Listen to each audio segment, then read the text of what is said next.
Hi అండి. Welcome to Jayakumari వంట. ఎప్పుడు ఒకేలాంటి ఎగ్ కర్రీ తిని బోరు కొడితే, ఈ రోజు కొత్త పద్ధతిలో ఎగ్ కర్రీ ఎలా చేయాలో చూద్దామండి. ఒకసారి ఇలా చేసి చూడండి. మళ్ళీ మళ్ళీ ఇదే చేయాలనిపిస్తుంది. ముందుగా ఒక మిక్సీ జార్ తీసుకోండి. అందులో 2 మీడియం సైజ్ టమాటాలు, 10 జీడిపప్పులు, 8 వెల్లుల్లి రెబ్బలు, 2 పచ్చిమిర్చి, 2 అంగుళం అల్లం ముక్కలు, అలాగే కొద్దిగా కొత్తిమీర వేసి మెత్తగా మిక్సీ పట్టుకోండి. దీన్ని పక్కన పెట్టుకోండి. ఇప్పుడు ఒక బౌల్ తీసుకుని అందులో 5 కోడిగుడ్లను పోసుకోండి. మీ ఇష్టాన్ని బట్టి గుడ్లను పెంచుకోవచ్చు లేదా తగ్గించుకోవచ్చు. ఈ గుడ్లను పగలగొట్టి స్పూన్ తో ఒకసారి బాగా గిలక్కొట్టండి. ఇప్పుడు ఇందులో పావు టీ స్పూన్ ఉప్పు, అర టీ స్పూన్ కారం, పావు టీ స్పూన్ పసుపు, పావు టీ స్పూన్ గరం మసాలా వేసి బాగా కలపండి. చివరిగా కొద్దిగా సన్నగా తరిగిన కొత్తిమీర వేసి మరోసారి కలుపుకోండి.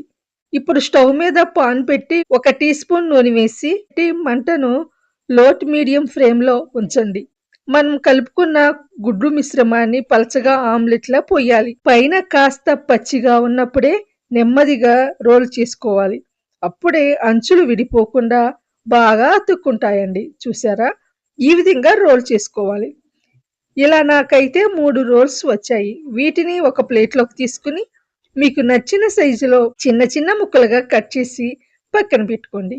ఇప్పుడు స్టవ్ మీద కడాయి పెట్టి ఒక 3 టేబుల్ స్పూన్ల వరకు నూనె వేయండి. నూనె వేడెక్కాక 2 దాల్చిన చెక్క ముక్కలు, ఒక అర టీ స్పూన్ జీలకర్ర, 3 లవంగాలు, ఒక బిర్యానీ ఆకు వేసి దోరగా వేయించండి. ఇప్పుడు మంటను మీడియం ఫ్లేమ్ లో ఉంచి 2 సన్నగా తరిగిన ఉల్లిపాయలు, 1 టీ స్పూన్ ఉప్పు, పావు టీ స్పూన్ పసుపు వేసి అంతా ఒకసారి బాగా కలుపుకుని మూత పెట్టి ఉల్లిపాయలు వేయించుకోవాలి. ఉల్లిపాయలు వేగటానికి కొంచెం టైం పడుతుంది కాబట్టి మధ్య మధ్యలో చూసుకుంటూ తిప్పుతూ ఉండాలి.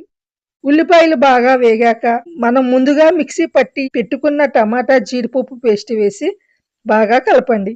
ఇక్కడ మంటను మీడియం ఫ్లేమ్ లోనే ఉంచి మూత పెట్టి 2-3 నిమిషాలు ఉడికించండి. ఇలా మూతపెట్టి ఉడికించటం వల్ల టమాటా పచ్చివాసన త్వరగా పోయి బాగా మగ్గుతుంది. బాగా ఉడికిన తర్వాత ఇందులో అర టీ స్పూన్ గరం మసాలా, అర టీ స్పూన్ కారం వేసి బాగా కలపండి. కారం మీరు తినే ఘాటును బట్టి వేసుకోండి. మూత పెట్టి 1 నిమిషం మగ్గనివ్వండి. తర్వాత గ్రేవీకి సరిపడా 1 గ్లాసు నీళ్లు పోసి బాగా కలపండి.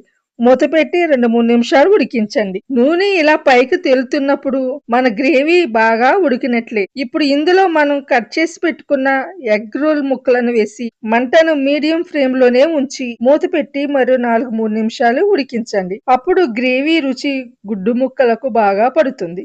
చివరిగా కొద్దిగా సన్నగా తరిగిన కొత్తిమీర చల్లుకుని స్టవ్ ఆఫ్ చేసేయండి. గ్రేవీ మరీ చిక్కగా కాకుండా పలచగా కాకుండా ఇలా ఉంటేనే అన్నంలోకి, రోటీలోకి, చపాతీలోకి భలే రుచిగా ఉంటుందండి. అంతేనండి, ఎంతో రుచిగా ఉండే మన ఎగ్ కర్రీ రెడీ అయిపోయింది.